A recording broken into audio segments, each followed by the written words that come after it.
Greetings, everyone. This is Malhar sir, and today I would like to clarify on certain points which were presented by the Canadian Immigration Minister recently, which was on 18th of September 2024, because there is a lot of confusion among students. So the first point is that students can currently work for around 20 hours per week. The new rule, which said that students can work for around 24 hours, has not yet come into effect. So please be careful. Do not work more than the legal number of hours. You can keep following us, and we will update you as soon as the new rules kicks in. Next one is that IRCC, which is the Canadian Immigration Department, aims to issue up to 4,37,000 student visas, both in 2025 and 2026.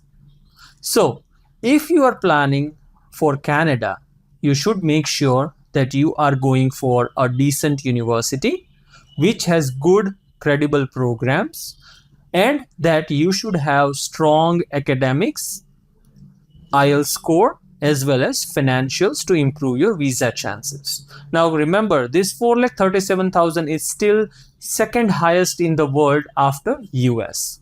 Point number 3, from all the students' visa that would be issued, 12% will be reserved for graduate students, so students who are going for masters or PhD.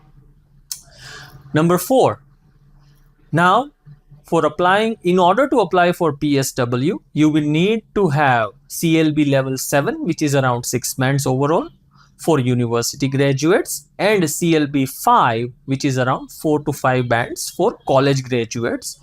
For anyone who is planning or applying for PSW on or after 1st November 2024. So if you already applied for your PSW, this does not apply to you. Okay, only for those who are applying after 1st November will these rules come into effect. Point number 5, and for prospective students applying on or after 1st November, remember, if your visa has already been granted, this rule does not apply. Or if you already applied for your visa, again, this does not apply. So only those who are applying on or after 1st November 2024, PSW eligibility will depend on level of study.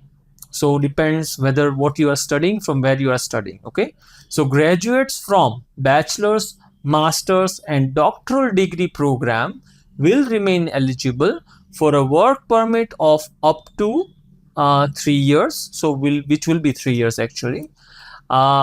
And these graduates, and the reason what they gave was, the justification that they gave was that these graduates are more likely to have transferable knowledge and skills, and they are more easily integrated into the Canadian economy as well as society.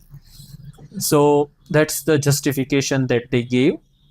Over a long term, they have seen that, they have observed that over long term, these are more productive. This type of students are more productive. Now, those students who finish their studies at public colleges, so colleges like GBC, I would say Seneca or any other Sheridan, will only be eligible for work permit of up to 3 years. Means they'll only get work permit if their field of study is linked to labor market shortages in Canada. So if you're currently holding an offer for Jan intake, if you have already paid a deposit, either you should apply for visa before 1st November, or you should, if you are applying after 1st November, make sure you get work, you're going for a program which is eligible for work permit. Number 6, IRCC will remove work permit eligibility for spouses of undergraduate international students and individuals holding visitors permit. So this does not apply to student visa holder. This is for spouse visa holder or aspirants. Number 7 is IRCC will be further limiting work permit eligibility for spouses of students in doctoral and masters or certain masters program. Okay, selected professional programs as well, they will be limiting eligibility of spouses. So I believe they may remove spouses work permit eligibility for a master's program which are offered by private university. However, they have not yet disclosed those things yet. So keep following us for more updated information.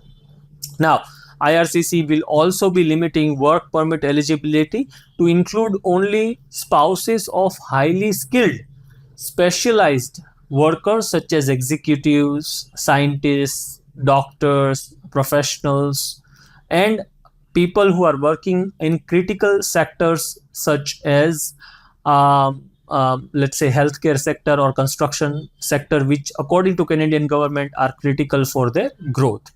Now, are all the news gloomy? I don't think so. Keep in mind that Canada had offered a lot of leeway room after COVID. It was the best country. It gave a lot of flexibility to students. It gave a lot of open work permit options, TR to PR options. And now they are closing this because those were temporary measures only. Okay. Still, Canada offers a lot of good opportunities as compared to countries, other countries, like it's an English speaking country. It easily allows for your spouses or your parents to visit you. And the PR options are still more as compared to countries like New Zealand or some of the European countries. Okay, so choose a program that fits into your long-term goal. And for genuine students, this is good news, because a lot of students who were going to Canada, their main purpose was not studies, and that affected Canadian education system as well as the healthcare system and PR system. So now more PR places will be vacant, more part-time job opportunities will be there for genuine students who are going to Canada. I hope this was informative and we were able to solve some of the doubts or queries that you may have, or the confusions that you may have experienced, because there is a lot of negative news which are being publicized. However, not everything is bad, just you need to read the fine print. Please follow us for more information and share it with your family or friends who are planning for or who are already in Canada. Thank you and goodbye till next time.